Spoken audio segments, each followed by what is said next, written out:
Hello दोस्तों, स्वागत है आप सभी का समसामयिक घटना चक्र के इस ऑनलाइन प्लेटफॉर्म पर। मोहित आप सभी का हार्दिक स्वागत करता हूं आज अपने इस वीडियो में। आज हम लोग चर्चा करेंगे 21 और 22 जून 2026 के महत्वपूर्ण करंट अफेयर जो विभिन्न पत्र पत्रिकाओं में रहे हैं और आपकी परीक्षा के दृष्टिकोण से इंपॉर्टेंट है। To the point current affair पे अपने इस क्लास में लोग चर्चा करेंगे। ये क्लास जो होती है प्रतिदिन शाम को 7:30 बजे आपके समक्ष उपलब्ध होती है। इसमें देखा जाए तो हम लोग प्रतिदिन class PDF, class PPT, 10 MCQ का ऑनलाइन टेस्ट, महीने में कंपाइल पीडीएफ, महीने में 100 MCQ का टेस्ट लिया जाता है और मासिक पैकेज के रूप में इसको डिजाइन करके रखा गया। इस वीडियो के पिन कमेंट को चेक करेंगे तो आप मासिक पैकेज को ज्वाइन कर सकते हैं। ठीक है, चलिए स्टार्ट करते हैं। अपनी जो महत्वपूर्ण खबरें हैं एक एक कर चर्चा करते हैं जो आपके परीक्षा के दृष्टिकोण से बेहद महत्वपूर्ण है।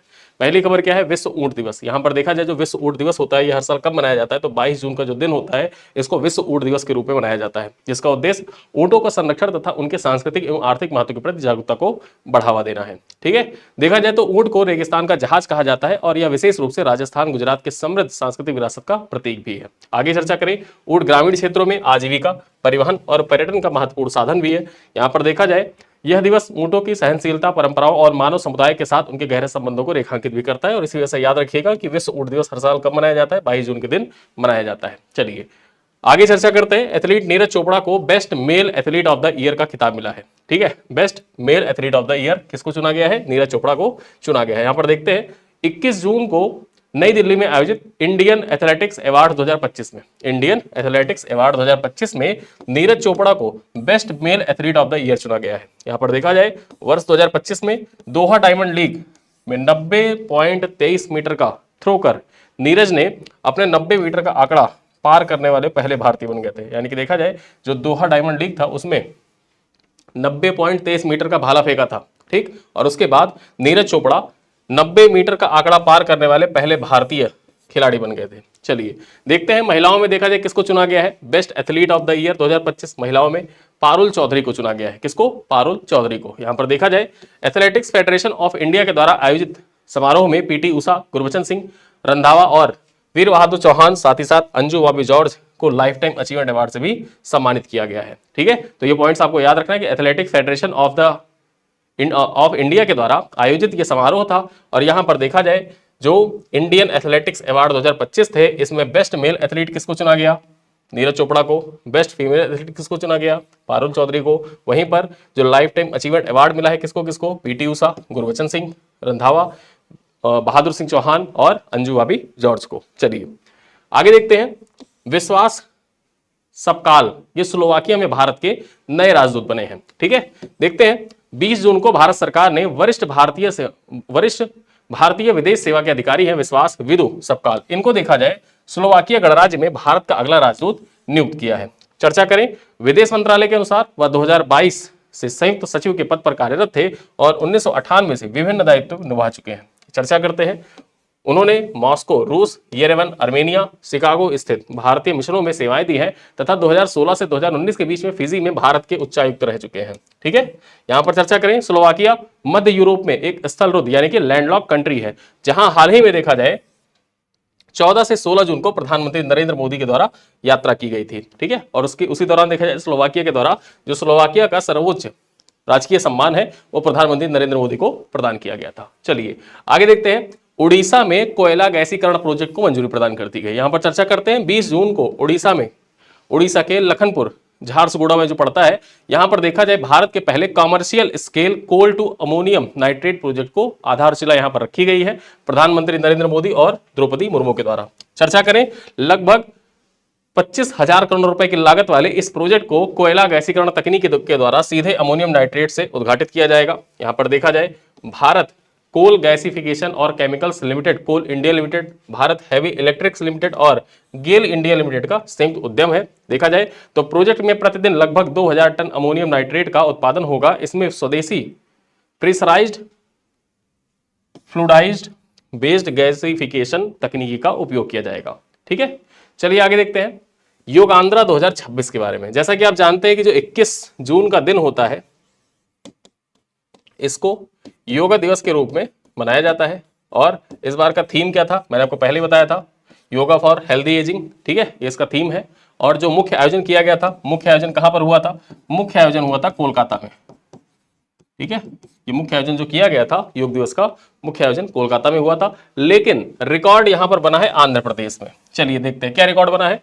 योगांध्रा 2026 को वर्ल्ड बुक ऑफ रिकॉर्ड से अंतरराष्ट्रीय मान्यता मिली है। देखा जाए तो आंध्र प्रदेश के प्रमुख जन योग पहल योगांध्रा 2026 को बड़े पैमाने पर जन भागीदारी और योग के प्रचार प्रसार के लिए वर्ल्ड बुक ऑफ रिकॉर्ड्स के द्वारा अंतरराष्ट्रीय मान्यता प्रदान की गई है। ठीक है, याद रखिएगा कि योगांध्रा 2026 पहल किस राज्य सरकार के द्वारा शुरू की गई थी, तो आंध्र प्रदेश राज्य सरकार के द्वारा शुरू की गई पहल है। यहां पर देखा जाए ये एक प्रमुख रूप से देखा जाए जन योग पहल था, जिसमें योग का प्रचार प्रसार किया जा रहा था और इसको देखा जाए वर्ल्ड बुक ऑफ रिकॉर्ड्स के द्वारा अंतरराष्ट्रीय मान्यता मिली हुई है। चर्चा करें तो यह प्रमाण पत्र विजयवाड़ा में मुख्यमंत्री एन चंद्रबाबू नायडू को वर्ल्ड बुक ऑफ रिकॉर्ड्स के दक्षिण क्षेत्र के सचिव जो है डॉक्टर उल्लाजी एलियाजर, इनके द्वारा प्रदान किया गया है। यहां पर चर्चा करें, राज्य सरकार ने 1.05 करोड़ लोगों को जोड़ने का लक्ष्य रखा था। यानी कि जो ये योगांध्रा पहल है, इसके तहत राज्य सरकार ने यानी कि आंध्र प्रदेश सरकार ने लक्ष्य रखा था कि हम लगभग 1.5 करोड़ लोगों को ऐड करेंगे इस पहल से। ठीक है, और यहां पर देखा जाए जबकि लक्ष्य जो था लक्ष्य से ज्यादा यानी कि 1.07 करोड़ लोग इससे जुड़े, इन्होंने अपना पंजीकरण कराया। ठीक है, और यहां पर चर्चा करें, यह पहल राज्य में योग को जन आंदोलन के रूप में स्थापित करने तथा स्वास्थ्य जागरूकता को बढ़ावा देने की दिशा में महत्वपूर्ण उपलब्धि मानी जा रही है। आगे चर्चा करें, पद्मश्री रॉबर्ट A.F.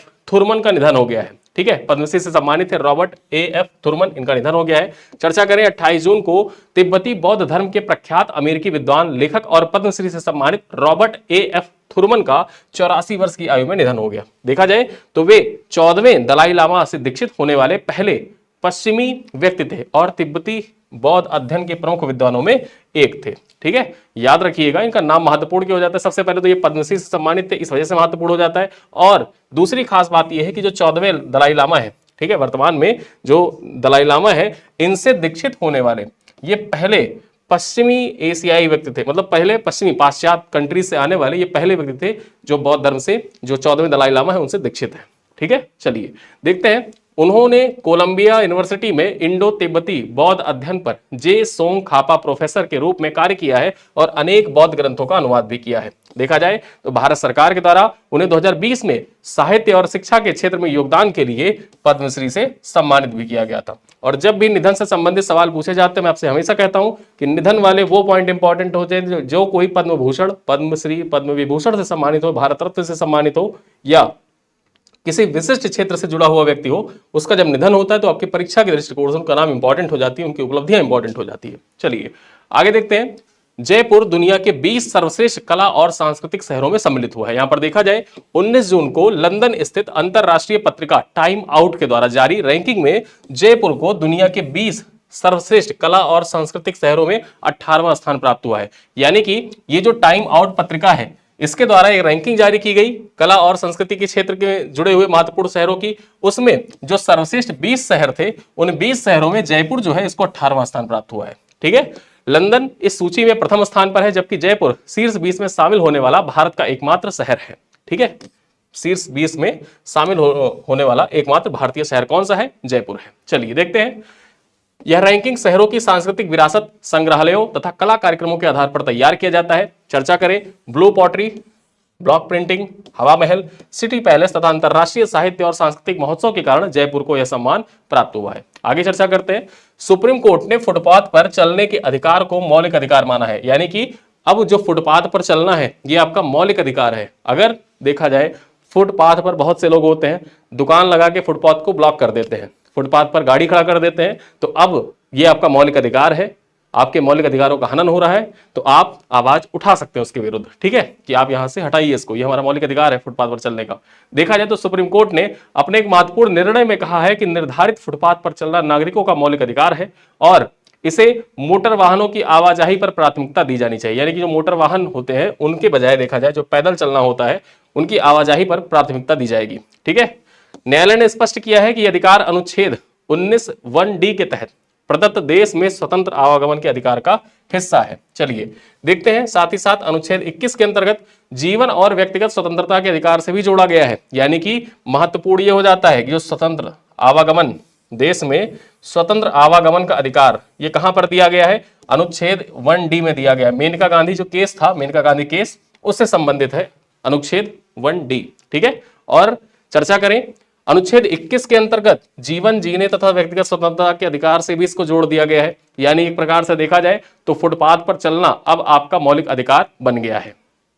इस निर्णय के पीछे उद्देश्य क्या है? सुरक्षित, सुलभ और पैदल यात्री अनुकूल शहरों की अवसंरचना को बढ़ावा देना इसका मुख्य उद्देश्य है। चलिए आगे चर्चा करते हैं। आंध्र प्रदेश में खनन क्षेत्र में बड़े निवेश को मंजूरी प्रदान की गई है। चर्चा करें तो 19 जून को आंध्र प्रदेश सरकार के द्वारा खनन क्षेत्र में नई तकनीकों और लगभग 30,515 करोड़ रुपए के निवेश प्रस्तावों को मंजूरी प्रदान की गई है, जिसकी जानकारी mines principal secretary Mukesh Kumar Meena के द्वारा दी गई थी। कुरनूल स्थित जोनागिरी स्वर्ण खदान के विकास Geo Mysore services India private limited के द्वारा किया जा रहा है, जिसमें देखा जाए 400 करोड़ रुपए से अधिक का निवेश भी किया जा चुका है। आगे चर्चा करें, इस परियोजना से प्रतिवर्ष लगभग 750 से लेकर 1000 किलोग्राम सोने के उत्पादन का लक्ष्य रखा गया है, जिससे भारत की जो सोने की आयात है उसकी निर्भरता कम होगी। ठीक है, चर्चा करें तो जोनागिरी गोल्ड प्रोजेक्ट देश की सबसे बड़ी निजी स्वर्ण खदान माना जा रहा है, जिससे विदेशी मुद्रा की बचत होगी और निजी निवेश को बढ़ावा मिलेगा। यानी कि यहां पर देखा जाए जोनागिरी गोल्ड प्रोजेक्ट,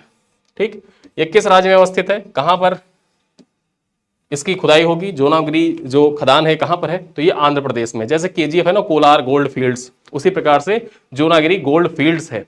और कहां पर किस राज्य में अवस्थित है? आंध्र प्रदेश राज्य में अवस्थित है। चलिए आगे देखते हैं, अगली खबर क्या है? राहुल वत्स COAI के नए चेयरपर्सन बने हैं। यहां पर देखा जाए 18 जून को cellular operators association of India यानी कि COAI, इसके नए चेयरपर्सन कौन बन गए हैं? राहुल वत्स बन गए हैं। देखा जाए तो cellular operators association of India Bharat की निजी दूरसंचार सेवा प्रदाताओं की प्रमुख संगठन है, जिसका प्रमुख सदस्य यहां पर देखा जाए भारती एयरटेल, रिलायंस जियो, वोडाफोन आइडिया है। ठीक है, देखा जाए तो यह संगठन सरकार, दूरसंचार विभाग तथा नियामक संस्थाओं के साथ दूरसंचार क्षेत्र में जुड़े नीतिगत मुद्दों पर संवाद करता है। वर्तमान में राहुल वत्स भारती एयरटेल में ग्रुप चीफ रेगुलेटरी ऑफिसर एवं डायरेक्टर कॉर्पोरेट अफेयर्स के रूप में तैनात है, जबकि रवि पी गांधी को देखा जाए तो यहां पर देखा जाए COAI का उपाध्यक्ष नियुक्त किया गया। यानी कि दो नियुक्तियां महत्वपूर्ण है। रवि पी गांधी को COAI का उपाध्यक्ष बनाया गया है, जबकि चेयरपर्सन कौन बने हैं? तो राहुल वत्स बने हैं। चलिए विश्व वर्षा वन दिवस, यहां पर देखा जाए जो विश्व वर्षा वन दिवस होता है ये हर साल कब मनाया जाता है? तो विश्व वर्षा वन दिवस जो होता है यानी कि जो रेन फॉरेस्ट डे होता है ये हर साल 22 जून के दिन मनाया जाता है। यानी आज का दिन जो है इसको रेन फॉरेस्ट डे के रूप में मनाया जा रहा है। और 2026 के लिए इसका थीम क्या है? तो 2026 के लिए थीम है the forest with in you. क्या है? The forest with in you, ये इसका थीम है विश्व वर्षा वन दिवस का। चर्चा करें तो इस दिवस का उद्देश्य क्या है? तो वर्षा वनों की जो पारिस्थितिक महत्व है तथा उसके संरक्षण की आवश्यकताओं के प्रति वैश्विक जागरूकता को बढ़ावा देना इसका मुख्य उद्देश्य है। यहां पर देखा जाए तो वर्षा वनों को पृथ्वी का फेफड़ा कहा जाता है। क्या कहा जाता है? पृथ्वी का फेफड़ा कहा जाता है, क्योंकि वे जलवायु संतुलन बनाए रखने, कार्बन डाइऑक्साइड को अवशोषित करने और विश्व के लगभग 20% ऑक्सीजन के उत्पादन में योगदान देते हैं। ठीक है, तो यहां पर आपको याद रखना है कि विश्व वर्षा वन दिवस कब मनाया जाता है? 22 जून को मनाया जाता है। और इसका थीम क्या है? इसका थीम है the forest with in you. ठीक है, चलिए अब यहां पर देख लेते हैं, वर्षा वनों की बात आई है तो हम वन क्षेत्र के बारे में देख लेते हैं, भारत की रैंकिंग वगैरह के बारे में चर्चा कर लेते हैं। सबसे महत्वपूर्ण पॉइंट क्या है? वन क्षेत्र बढ़ाने में दुनिया में भारत तीसरे स्थान पर है। ठीक है, देखा जाए तो वन क्षेत्र बढ़ाने में दुनिया में भारत तीसरे स्थान पर है। भारत वन क्षेत्र बढ़ाने में चीन और ऑस्ट्रेलिया के बाद तीसरे स्थान पर है। यानी कि पहले स्थान पर कौन है? वन क्षेत्रों में जो वृद्धि दर्ज की गई है सबसे ज्यादा कहां पर? चीन में देखी गई।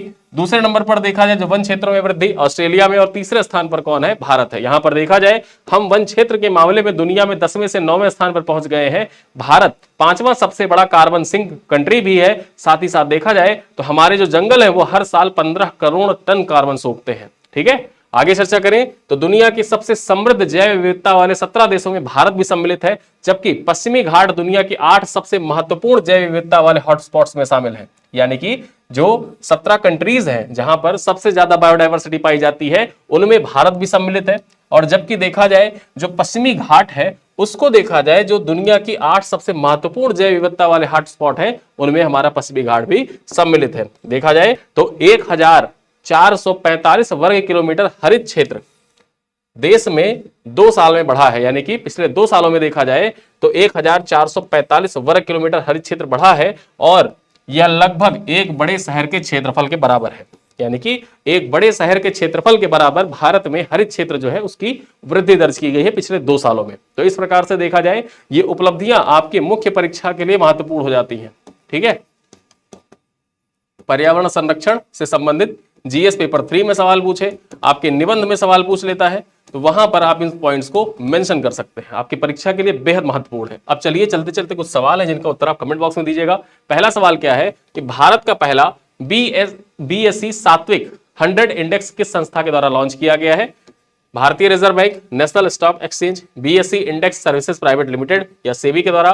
क्वेश्चन नंबर 2 है फाइनेंशियल एक्शन टास्क फोर्स 2026-27 कार्यकाल के लिए अगले उपाध्यक्ष के रूप में किसको चुना गया है? जायज थॉमसन, विवेक अग्रवाल, राहुल वत्स या विश्वास विदु सबकाल। क्वेश्चन नंबर 3 है सुप्रीम कोर्ट ने फुटपाथ पर चलने के अधिकार को किस अनुच्छेद के अंतर्गत स्वतंत्र आवागमन के अधिकार का हिस्सा माना है? अनुच्छेद 14, अनुच्छेद 19(1)(a), अनुच्छेद 19(1)(d) या फिर अनुच्छेद 32। आगे चर्चा करें। भारत के पहले commercial scale coal to ammonia nitrate project की आधारशिला किस राज्य में रखी गई है? छत्तीसगढ़, झारखंड, ओडिशा या फिर पश्चिम बंगाल। और अंतिम सवाल है इंडियन एथलेटिक्स अवार्ड 2025 में best male athlete of the year का पुरस्कार किसे प्रदान किया गया है? गुरबचन सिंह रंधावा, नीरज चोपड़ा, बहादुर सिंह चौहान या अंजू बॉबी। ठीक है, तो ये हैं 5 सवाल। इन 5 सवालों के उत्तर आप कमेंट बॉक्स में दीजिएगा। वीडियो कैसा लगा आप बता सकते हैं, साथ ही साथ इस वीडियो को अपने दोस्तों के साथ साझा करिएगा। वीडियो पसंद आए तो वीडियो को लाइक करिएगा। आपका कुछ फीडबैक होगा तो कमेंट बॉक्स में जरूर लिखिएगा। और इस क्लास की क्लास पीडीएफ पीपीटी आपको व्हाट्सएप ग्रुप में शेयर कर दीजिए कि वहां से आप डाउनलोड कर सकते हैं। एमसीक्यू आप ऐप पर जाकर अटेंड कर सकते हैं। ठीक है, तो इन्हीं सब बातों के साथ इस क्लास को करते हैं समाप्त। मिलते हैं अगली क्लास में, तब तक के लिए धन्यवाद।